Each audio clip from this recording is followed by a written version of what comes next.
सुभद्रा योजना को नहीं उपमुख्यमंत्री बड़ घोषणा। परिवार प्रत्येक महिला को मिल सुभद्रा टंका। परिवार एकाधिक महिला थिले भी मिल सुभद्रा टंका। विधवा भत्ता छात्रवृत्ति पाउथिया कॉलेज झियो पाइबे एही टंका। विधानसभा घोषणा कले उपमुख्यमंत्री प्रभाती परिडा। पूर्वर एसओपी आसीथिला घरर जड़े लेखा महिला को मिल वर्ष को 2 थर लेखा 5,000 लेखाएं 10,000 टंका।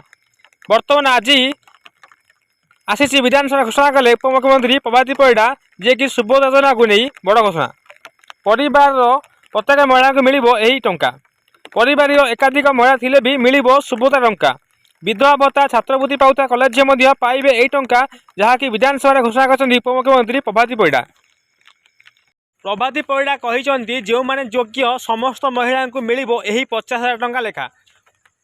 जो माने अयोग्य से नाम को काटी दिज्व और जो माने योग्य अच्छा से महिला को यही टंका वर्ष को 2 थर जोगाई दिज्व।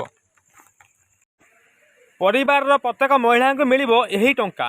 परिवार एकाधिक महिला थिले भी मिल यही सुभद्रा टंका। विधवा भत्ता छात्रवृत्ति पाउथिया कॉलेज झियो पाइबे टंका।